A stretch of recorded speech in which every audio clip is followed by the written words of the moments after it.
USAID-ի միջոցներով և լրատվամիջոցների շահերը պաշտպանելու համար ստեղծված «Գինդ» տպագրատունը օրերից նոր սկսեց հակառակն անել։ Նախ վերանայեց հրապարակ թերթի տպագրության գները։ Արդյունքում պայմանները չկոացրեցին խմբագրությանը և թերթի տպագրությունը տեղափոխվեց Տիգրան Մեծ հրատարակչատուն։ Սակայն «Գինդի» որոշակի պարտքեր մնացին։ Հրապարակը պարտավորվեց պարտաճանաչորեն ըստ սահմանված ժամանակացույցի վճարել գումարը։ 5 ամսվա մեջ մենք մարել ենք 2 միլիոնից ավելի դրամի պարտք, մնացել էր ընդամենը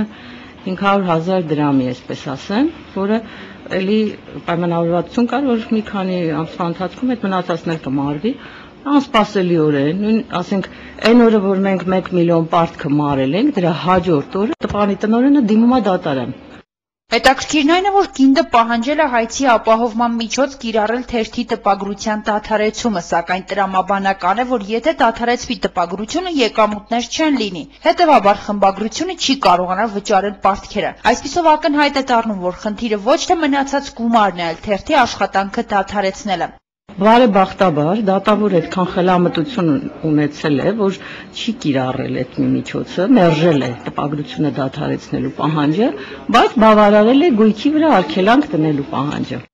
Այն, որ տեղի ունեցածի հիմնական նպատակը հրապարակին լռեցնելն է, խոսում է նաև հարկադիր կատարողների գործողությունները։ Գույք ասելով վերջիններս պատկերացրել են միմիայն հրապարակի համակարգիչները։ Ընդ որում նրանք անգամ հաշվի չեն առել այն, որ համակարգիչները սեփականատերեր ունեն և չեն պատկանում այն ընկերությանը, որի դեմ գործ է հարուցվել։ Անկախ ամեն ինչից համակարգիչների վրա արգելանք է տրվել։ Ինչու՞ ստեղ ուրիշ բաներ ունենք, սեղանաթոռներ կա, բան կա, վերջը գույք կա, էլի գույք ասվածը լայն հասկացություն է, բայց իրանք այո, արգելանքը դնում են այն գույքի վրա, որով դու աշխատում ես, որով դու թերթ ես տպագրում։ Այսինքն միակ բանը, ասենք, սեղանաթոռը կտանեն համակարգիչը կմնա, մենք կկարողանանք աշխատել, բայց համակարգիչը որ տանեն, աշխատանքը կկանգնի։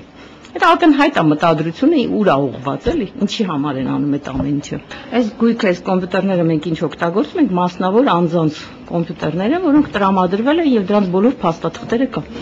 Ես առաջարկեցի, որ իրանք ծանոթանան փաստաթղթերին եւ արգելանք չկիրառեն, իրանք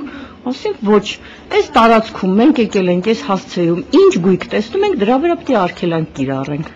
Պատկերացնում եք, որևէ ձևով հնարավոր չէ, ասում եմ, մենք տենց ենք աշխատում մեր օրենքը, տենց աչքս ինչ տեսավ, դրա վրա արգելանք եմ դնում։ Հետո սկսեցին կոմպյուտերները գնահատել։ Դուք չեք պատկերացնում, ես այդպիսի բան չեմ տեսել իմ կյանքում։ Աչքաչափով կոմպյուտեր էին գնահատում։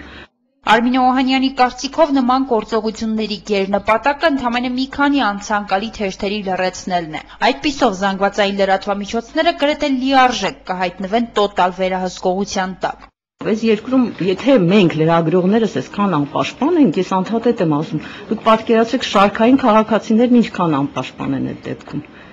Մինչդեռ հիշենք ու հիշեցնենք, Եվրախորհուրդը մեր երկրին առաջադրած բանաձևերում հստակ պահանջներ էր ներկայացրել լրատվամիջոցների ազատության մասով, եւ հունիսի 22-ին Եվրախորհրդի խորհրդարանական վեհաժողովի լիագումար նիստում կքննարկվի Հայաստանին առաջադրված բանաձևերի պահանջների կատարման հարցը։ Մի հատ տգեղ արտահայտություն կա է, շունը հաչում է, քամին փչում է, չէ՞։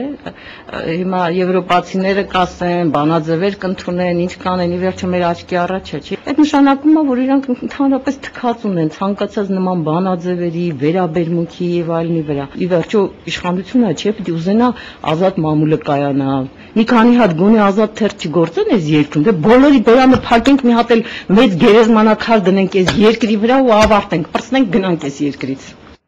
Արմինե Վարդանյան, Համբարձում, Պապոյան, Գալանյուս, Երևան։